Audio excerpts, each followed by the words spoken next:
Welcome to Chasing the Last Hour. I'm your host, and today we're traveling to Anchorage, Alaska, a city where the winters are long, the nights are longer, and sometimes the darkness reveals things that were never meant to see daylight. Picture this.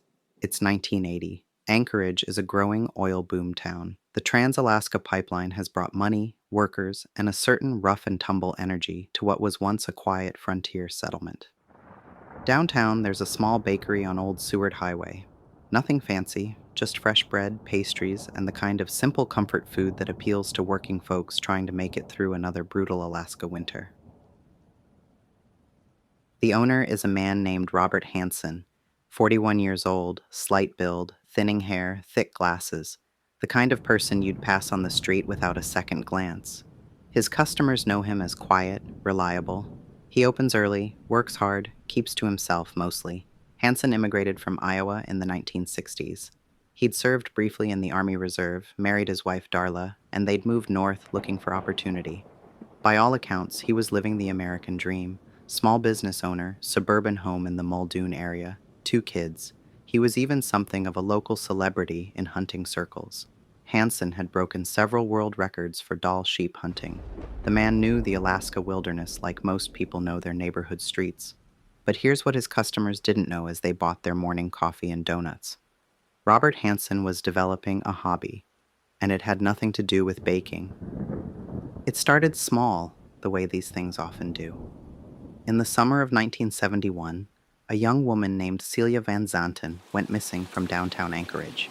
She was just 17, working summer jobs, trying to save money for college. Her body was found months later in a shallow grave outside the city. She'd been shot. The investigation went nowhere. Alaska in the 1970s wasn't exactly equipped for sophisticated forensic work. Young women went missing sometimes. It was a transient place. Lots of seasonal workers, people moving on. The wilderness could swallow secrets. And then it happened again. July 1973. Megan Emmerich, another teenager, vanished from Seward Highway. Her remains wouldn't be discovered for nearly a decade. Now, I want you to understand something about Alaska. We're talking about 663,000 square miles of some of the most remote, unforgiving terrain on Earth. When someone disappears here, they can truly disappear. No cell phones in those days, no GPS, no surveillance cameras on every corner. If you knew the wilderness, really knew it, you could make people vanish as completely as if they'd never existed. Robert Hansen knew the wilderness, but he was still just the baker, still getting up at 4 a.m. to start the ovens, still serving regular customers who trusted him enough to handle their food, still coming home to his wife and children every evening, a normal family man with normal concerns. Except for the young women who kept disappearing. September 1982. A woman named Cindy Paulson was working as a prostitute in downtown Anchorage. It wasn't glamorous work, but it paid the bills in a city where everything cost more and winter was always coming. Around 6 p.m., Cindy was approached by a small, balding man wearing glasses. He was driving a green Buick. He seemed harmless enough, the kind of client who wanted company more than anything dramatic. They negotiated a price, she got in his car, but instead of driving to a motel, the man drove toward the airport. When Cindy asked where they were going, he pulled out a gun. What happened next would break open one of Alaska's most horrific criminal cases. The man, who we now know was Robert Hansen, drove Cindy to his house in Muldoon. This wasn't unusual for him. He'd done this before, many times before. His wife and children were out of town, visiting relatives in the lower 48. The house was empty. Hansen forced Cindy inside at gunpoint, down to his basement. And this is where the true horror of Robert Hansen reveals itself, because his basement wasn't just a basement. It was a workshop, a place where he'd prepared for what came next. He chained Cindy to a post. He had the chains ready, the restraints ready, because this wasn't improvised. This was planned, methodical, the work of someone who'd done this before. Hansen raped Cindy repeatedly over several hours. He told her about the other women, the ones who'd been through this same basement. He told her what happened to them afterward, and then he told her what was going to happen to her. Hansen's method was always the same. After he was finished with his victims in the basement, he would drive them to Merrill Field, a small airport north of Anchorage. He kept a Piper Super Cub there, a small bush plane perfect for accessing Alaska's most remote areas. He would force the women into the plane and fly them deep into the wilderness, miles from any road, any building, any possibility of rescue. And then he would let them out. "I'm going to give you a head start," he would tell them. "Run." You see, Robert Hansen didn't just kill these women, he hunted them, like the doll sheep that had made him famous in hunting magazines, like the caribou and moose he'd been tracking through Alaska wilderness for decades. He would give them a head start, sometimes 30 minutes, sometimes an hour, and then he would come after them with his rifle, through the trees, across the tundra, wherever they tried to hide. Most of them didn't make it very far. Alaska wilderness isn't forgiving to people in street clothes with no survival gear. The terrain is brutal. The weather can turn deadly in minutes, and he knew every trail, every shelter, every place someone might try to hide. When he caught them, and he always caught them, he would kill them with a single shot. Clean, efficient, the same way he'd been killing game animals for 20 years. But on September 27th, 1982, something went wrong with Hansen's routine. Cindy Paulson was 19 years old, but she'd grown up hard. She was tougher than Hansen anticipated, more desperate than his usual victims. When he loaded her into his plane at Merrill Field and flew her to a remote cabin, when he let her out and told her to run, she didn't panic. She ran, yes, but she ran smart. She knew the woods from growing up in rural Alaska. She found a creek and followed it, knowing it would lead to civilization eventually. She stayed in the water when she could, making her trail harder to follow. He tracked her for hours. This was the part he enjoyed most: the hunt itself, the challenge, the eventual, inevitable conclusion. But Cindy kept running, and as the hours passed, as night fell and the temperature dropped, Hansen began to worry. He had to get his plane back to Merrill Field. He had to get home before his family returned from their trip. He had to maintain his routine, his cover, his normal life. For the first time in over a decade of hunting human prey, Robert Hansen let one get away. Cindy made it to the Glen Highway and flagged down a passing trucker. She was hypothermic, exhausted, terrified, but alive, and she could identify her attacker. When Cindy Paulson walked into the Anchorage Police Department and told her story, the officers had a problem. Her description of her attacker was specific: small man, glasses, thinning hair, driving a green Buick, flying a small plane out of Merrill Field. The problem was, there weren't that many people in Anchorage who fit that description and had access to a private aircraft, and when they ran the details through their files, one name kept coming up: Robert Hansen, the baker, world record-holding hunter, suburban family man. But here's what made the case complicated. Cindy Paulson was a prostitute with a criminal record. Hansen was a respected small business owner with no prior arrests. In 1982, Alaska law enforcement was still very much an old boys network. The word of a teenage sex worker against a pillar of the community? It wasn't an easy sell. Detective Glenn Floth took the case seriously, though. He had been a police officer for 15 years, and he'd learned to read people.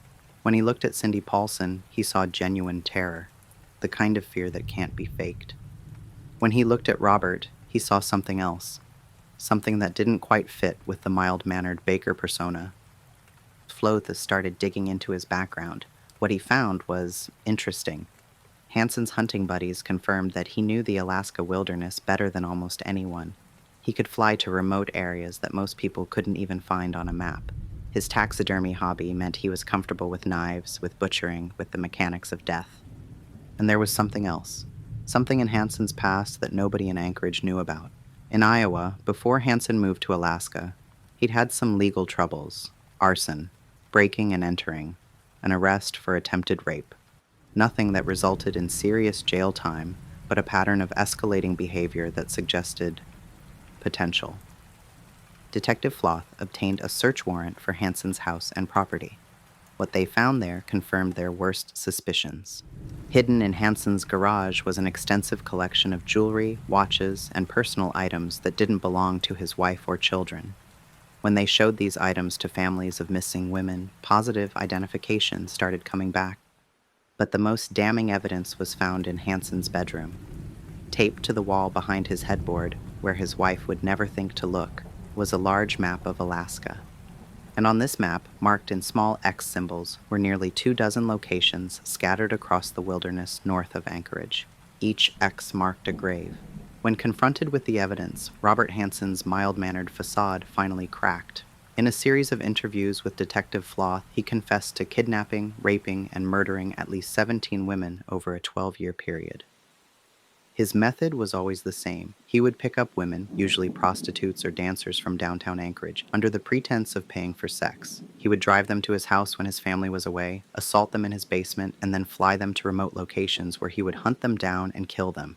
Hansen led investigators to 12 grave sites scattered across thousands of square miles of Alaska wilderness. Some of the bodies had been there for over a decade. Some were barely skeletal remains. Others were so well preserved by the cold that they looked like they'd been buried yesterday. The victims ranged in age from 16 to 33. They were mothers, daughters, sisters. They had names: Paula Goulding, Sherry Morrow, Andrea Altieri, Sue Luna. In life, society had marginalized them. In death, Robert Hansen had tried to erase them completely. Robert was sentenced to 461 years in prison without the possibility of parole. He was incarcerated at Spring Creek Correctional Center in Seward, Alaska, where he remained until his death from natural causes in August 2014. His wife Darla divorced him and moved away with their children, trying to rebuild their lives away from the shadow of his crimes. The bakery closed. The house in Muldoon was sold. But the story doesn't end there. You see, Robert's map had 24 X marks on it. Investigators only found 12 bodies. That means there are still 12 families out there who don't know what happened to their daughters, their sisters, their mothers. 12 families still waiting for answers that may never come. And sometimes, when Alaskan hunters are deep in the wilderness, tracking game through areas where few people have ever set foot, they find things: scattered bones, scraps of clothing, remnants of lives that ended in terror and solitude. Each discovery raises the same questions. Is this another of Hansen's victims? Someone who disappeared in the 1970s or early 1980s and was never reported missing? Or is this something else entirely? Evidence of crimes that haven't been discovered yet. Because here's what keeps investigators awake at night. Alaska has more unsolved missing persons cases per capita than any other state. The wilderness is vast, the population is transient, and the opportunities for someone with Robert Hansen's knowledge and inclinations are limitless. Robert called himself the Butcher Baker, but to the families still searching for answers, to the investigators still finding remains in remote Alaska locations, he's something else entirely. He's proof that evil can hide behind the most ordinary facades, in the most ordinary places, even in your neighborhood bakery.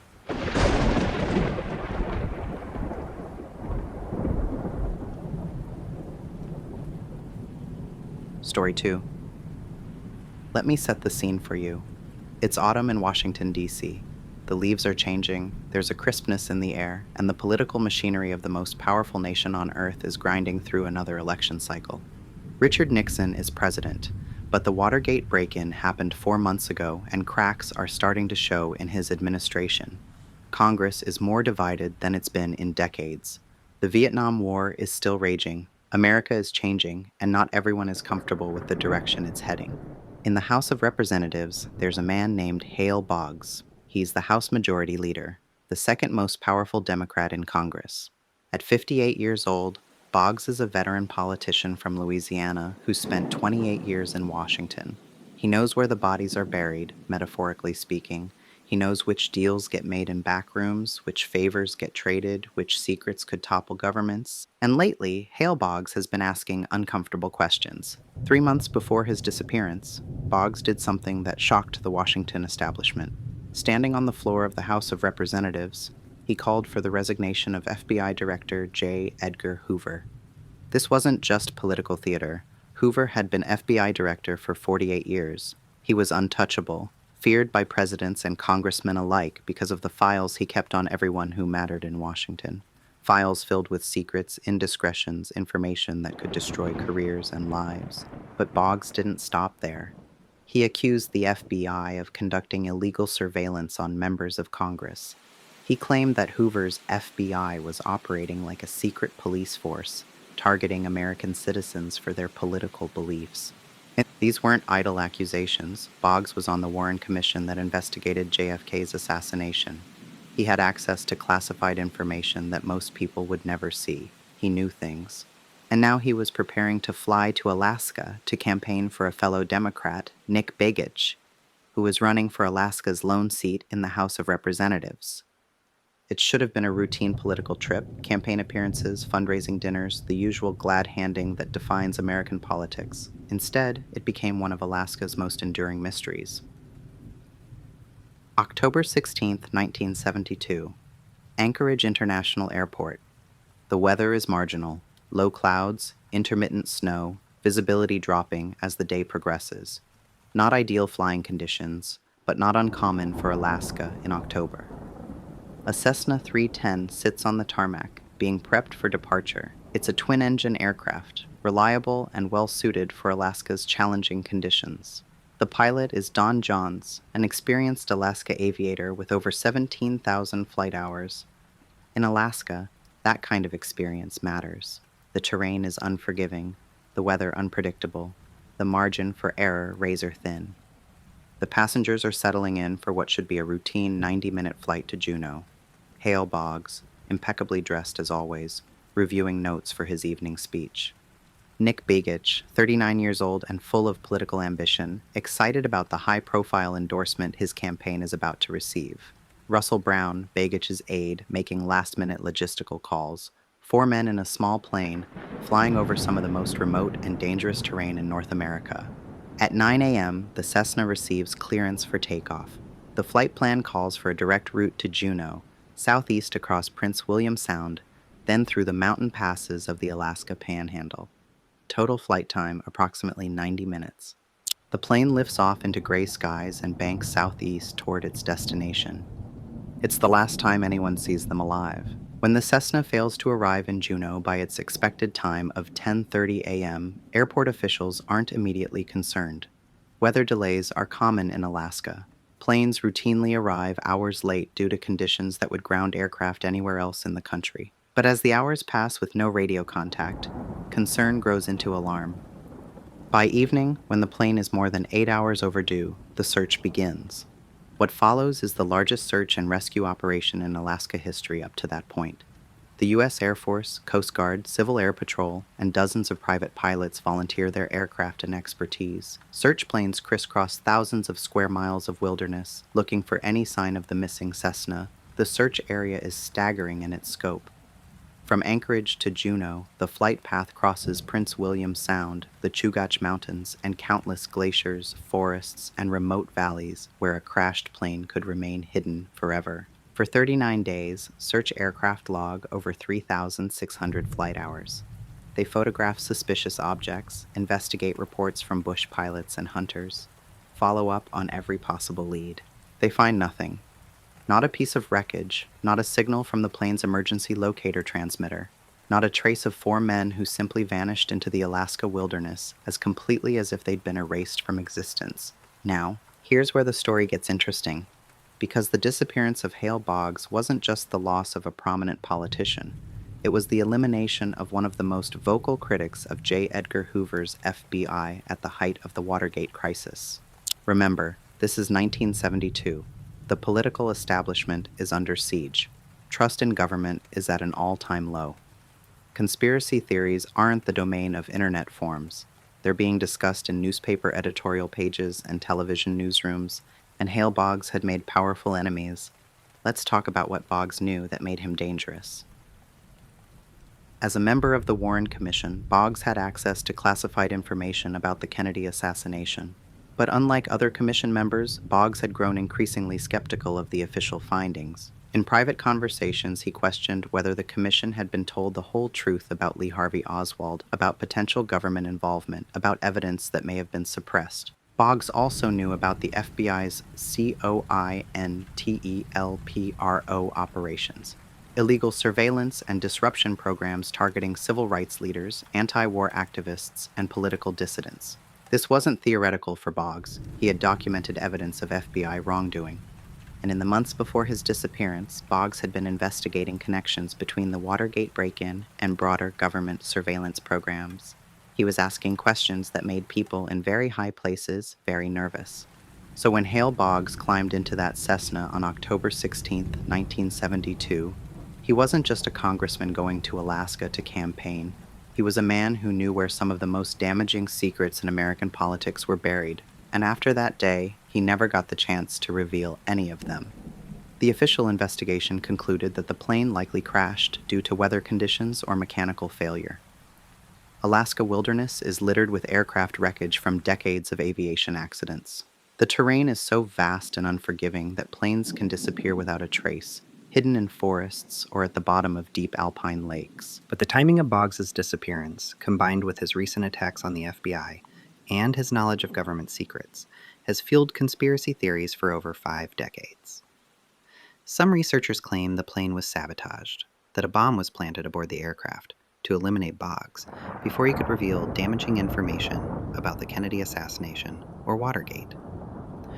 Others suggest that Boggs was targeted for assassination by the same forces he'd been investigating, that his disappearance was orchestrated to look like an accident, while permanently silencing a dangerous critic.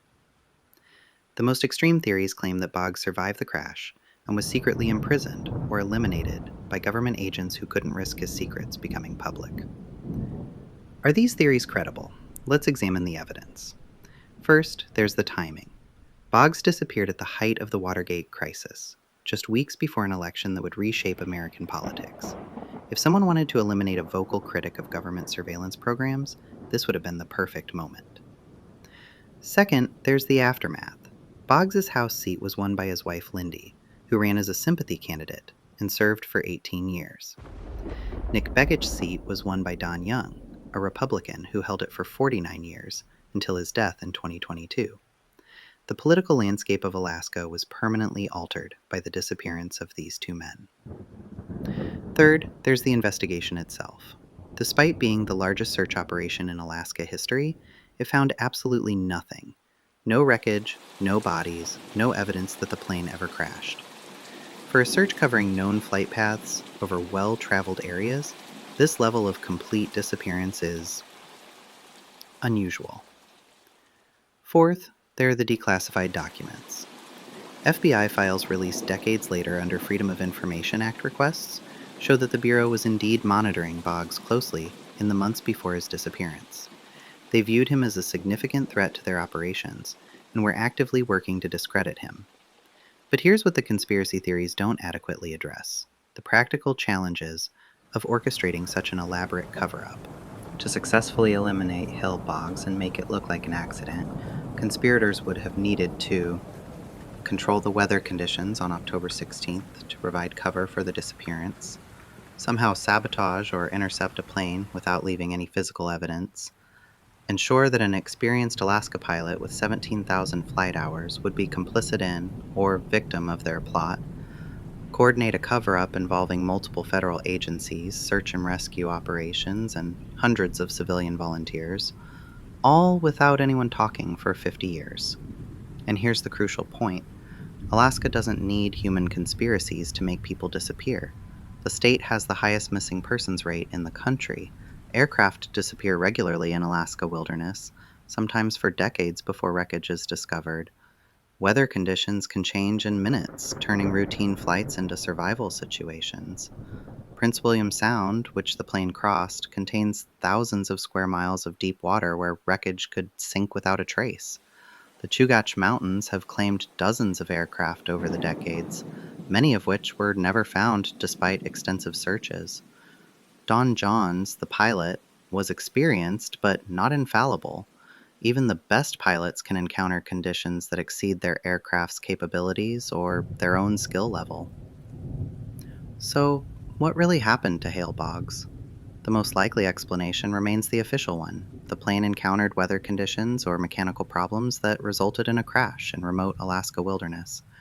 The fact that no wreckage has been found isn't unprecedented in Alaska aviation. It's tragically common.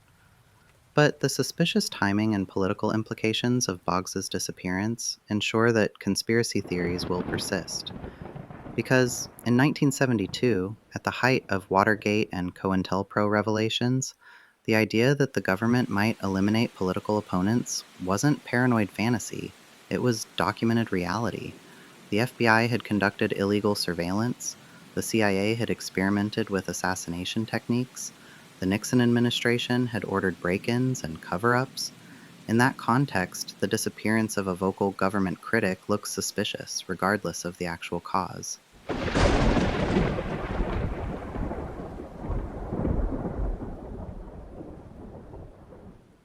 Story 3. On February 1st, 2012, at 8 p.m. on a Wednesday evening in Anchorage, Alaska, most folks were simply settling in for another long winter night. The temperature outside plummeted to 12 degrees below zero, and snow fell steadily, a persistent, heavy blanket that muffled all sound, making the world feel utterly isolated and contained. Tucked away on Tudor Road in a small strip mall between a martial arts studio and a cell phone repair shop was a modest coffee kiosk called Common Grounds. It was the kind of place that provided that crucial caffeine fix for people working late shifts, a warm haven for students cramming for exams, or anyone else just needing a bit of comfort during Alaska's brutal winters. Behind the counter that night was 18-year-old Samantha Koenig. A high school senior, Samantha worked part-time, saving diligently for college. She was petite, blonde, the kind of young woman who truly smiled at her customers and remembered their usual orders. She dreamed of studying psychology, perhaps becoming a counselor. She simply wanted to help people. At 8:15 p.m., as Samantha began preparing to close the kiosk for the night, a customer approached. He appeared to be about 30 years old, average height, dressed in dark clothing and a ski mask. For February in Alaska, this was nothing out of the ordinary. Everyone covered their face against the biting cold. He ordered coffee. As Samantha turned to prepare his drink, the man produced a gun. What happened next would expose one of the most sophisticated and terrifying criminal operations in modern American history. The man with the gun was no random robber, nor was he in the grip of a psychotic break. He wasn't acting on impulse, or passion, or any of the chaotic emotions that typically drive violent crime. His name was Israel Keyes, and Samantha Koenig's murder was the chilling culmination of months of careful planning. Keyes had meticulously studied this location, learned Samantha's schedule, and identified the optimal timing for abduction. He'd even prepared contingency plans for multiple scenarios, thinking through every chilling detail. Because for Israel Keyes, murder wasn't a crime of passion. It was a business, and he was very, very good at it. Keyes forced Samantha at gunpoint to turn off the kiosk lights and lock the door. He then zip-tied her hands behind her back and calmly walked her to his white pickup truck parked nearby. To any casual observer, glimpsing them from a distance, it might have looked like a couple simply leaving work together. But there were no witnesses. Keyes had specifically chosen this location for its privacy, its multiple escape routes, and its limited surveillance. He had, as always, done his homework. As they drove away from Common Grounds, Samantha Koenig had no way of knowing she'd been selected by one of the most methodical killers in American criminal history. A man who had spent 8 years perfecting the art of random murder across the entire North American continent. He was a man who treated killing like other people treated accounting or engineering, as a technical skill demanding precision, planning, and continuous improvement. Israel Keyes was born in 1978 in Cove, Utah, though his family moved frequently during his childhood, residing in Washington, Oregon, Texas, and New York. His parents belonged to a fundamentalist Christian sect that rejected much of modern society, choosing to live off-grid without electricity or running water. By all accounts, Keyes' childhood was strict, but it wasn't abusive. His parents were religious extremists, yet they weren't violent. There were no early indicators of the monster he would become, no animal cruelty, no fire setting, no obvious psychological trauma. This unsettling absence of typical warning signs would later confound criminal profilers. Most serial killers show clear patterns of escalating antisocial behavior from childhood. Keyes, however, appeared normal, even admirable in some ways. As a teenager, he joined the Army and served with distinction. He was deployed to Egypt and other overseas locations where he gained skills that would later prove chillingly useful in his criminal career. Weapons training, surveillance techniques, and operational security. After his military service, Keyes moved to Alaska and started a construction business. He was successful, well regarded by both clients and competitors. He had a girlfriend, Kimberly, and they had a daughter together. By all external appearances, Israel Keyes was living the American dream. But starting in 2001, Keyes began developing what he would later describe as his other hobby. The first confirmed Keyes murder occurred in 2001, though it wouldn't be discovered for over a decade. Keyes inherently understood that successful serial killing demanded geographic diversity, temporal spacing, and victim randomness. He meticulously studied law enforcement techniques and designed his operations to exploit their inherent weaknesses. Most serial killers operate in familiar territory, targeting victims who fit specific psychological profiles. This creates patterns that investigators can eventually identify and predict. Keyes did the exact opposite. He would drive thousands of miles to commit murders in locations where he had absolutely no personal connections. He selected victims purely at random: men, women, different ages, races, and socioeconomic backgrounds. He intentionally used different weapons and methods for each killing. Most importantly, he prepared his murder sites in advance. Keyes would travel to distant locations and bury kill kits, caches containing weapons, restraints, cleaning supplies, and body disposal tools. These kits would remain hidden for months or even years until Keyes returned to use them. The system was brilliant in its simplicity. By the time investigators discovered a body, Keyes would be hundreds or thousands of miles away, with no traceable connection to the victim or location. Let me walk you through how Keyes' system worked, using the murder of Bill and Lorraine Currier as an example. In 2009, Keyes buried a kill kit in a wooded area outside Essex, Vermont. The kit contained zip ties, duct tape, a .22 caliber pistol, and plastic sheeting. He chose the location carefully, remote enough to avoid accidental discovery, but still accessible by car. 2 years later, in June 2011, Keyes flew from Alaska to Chicago, then rented a car and drove to Vermont. He had no connection to Vermont, had never lived there, and knew no one there. He was simply a tourist passing through. On the night of June 8, 2011, Keyes retrieved his kill kit and drove through residential neighborhoods in Essex, meticulously looking for the right target. He wasn't searching for specific victims, he was looking for opportunity. He found it at the home of Bill and Lorraine Currier, a couple in their 50s who happened to be awake late, lights on, making them visible from the street. Keyes broke into their home, restrained them with materials from his kill kit, and murdered them both. He then disposed of their bodies in a location that has never been discovered, thoroughly cleaned the crime scene, and drove back to Chicago. 3 days after the murders, he was back in Alaska, operating his construction business as if nothing at all had happened. The Essex police investigated the Currier disappearance for months without identifying any suspects or motives. There was no physical evidence linking Keyes to the crime scene, no witnesses who could place him in Vermont, no digital trail connecting him to the victims. It was, truly, the perfect crime. And Keyes had committed dozens of them. What made Israel Keyes particularly dangerous was his profound understanding of investigative psychology. He knew that law enforcement agencies were trained to look for patterns, for connections, for escalating behavior. So he eliminated all patterns. His victims included couples in Vermont, single women in New York, men in Washington state, families in Texas. He used guns, knives, strangulation, blunt force trauma. He buried some bodies, burned others, and left some where they would be found quickly, while others might never be discovered. He committed murders during business trips, family vacations, and random road trips across the country.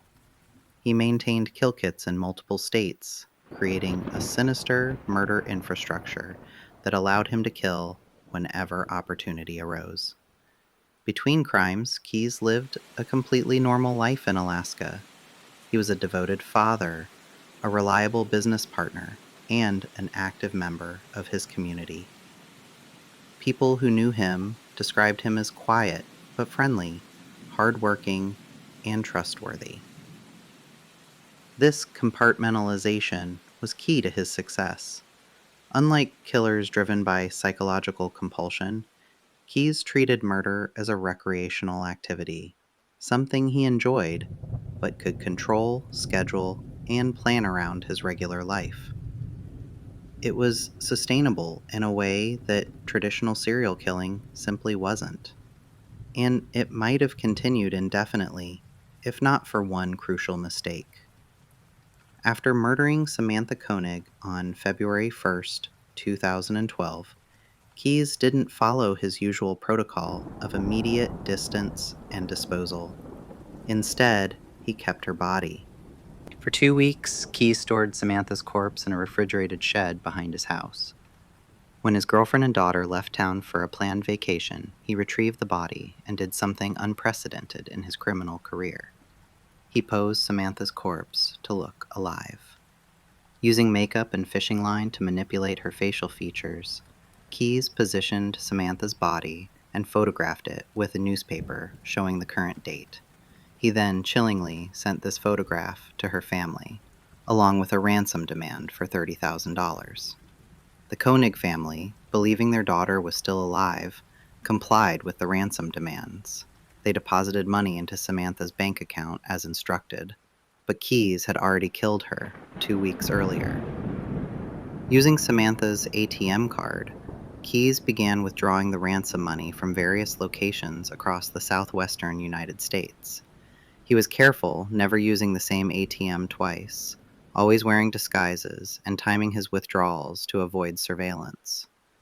However, ATM cameras captured images of someone using Samantha Koenig's bank card, and when investigators enhanced those images, they saw the face of Israel Keyes.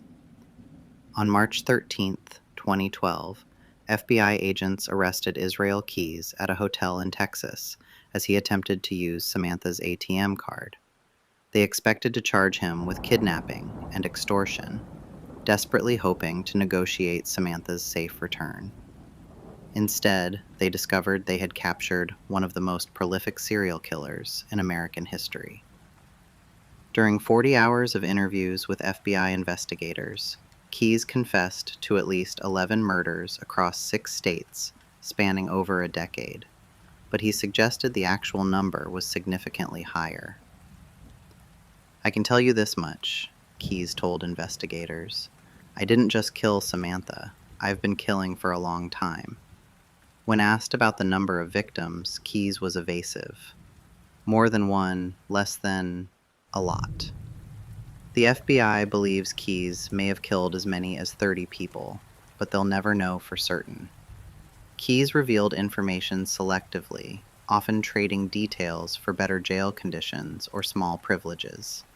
He seemed to enjoy controlling the investigation, even from behind bars. What emerges from the FBI interviews is a portrait of a killer unlike any previously documented in criminal psychology. Keyes wasn't driven by sexual fantasy, racial hatred, or childhood trauma. He killed because he enjoyed it, because he was good at it, and simply because he could.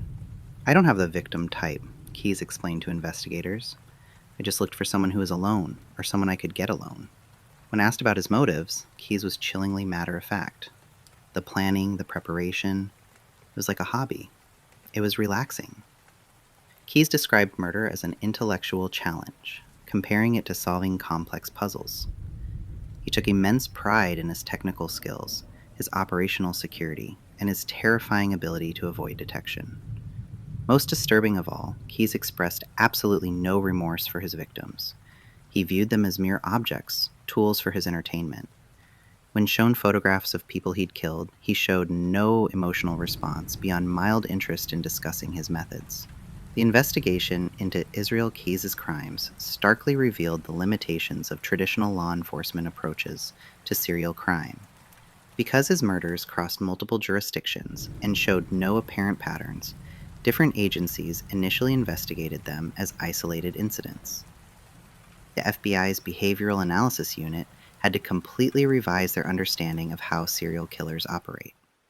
Keyes represented a new type of predator, one who masterfully used modern transportation, communication, and financial systems to create a murder network spanning the entire continent. However, the investigation was cut short on December 2nd, 2012. Israel Keyes was found dead in his jail cell in Anchorage, having used bedsheets and shoelaces to hang himself.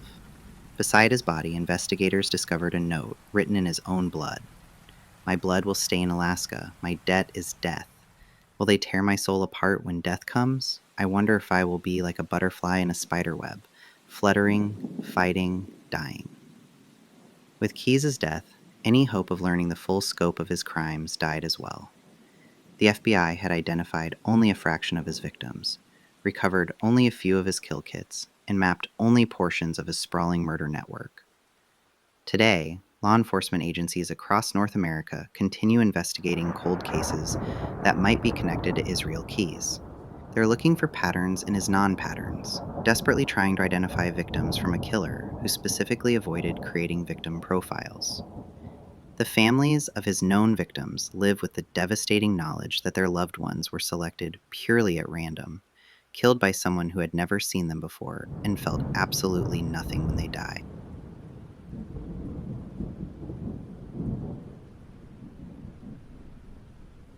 That concludes our journey through Alaska's darkest mysteries. These cases reveal how America's last frontier can hide secrets in its vast wilderness, how isolation can breed both monsters and misconceptions, and how the very remoteness that draws people to Alaska can also erase them completely. Evil doesn't announce itself with obvious signs. It hides behind ordinary facades: the neighborhood baker, the experienced pilot, the respected businessman. And sometimes, the very systems designed to protect us become the source of injustice. But our exploration of America's hidden horrors doesn't end here. Next time on Chasing the Last Hour, we're heading south to Alabama, a state where the past refuses to stay buried, where civil rights struggles intersect with unsolved murders, and where the heat isn't the only thing that can kill you. From the 16th Street Baptist Church bombing that shook the nation, to the Scottsboro Boys case that exposed systemic racism, to modern mysteries that continue to baffle investigators, Alabama's dark history runs deeper than most people realize.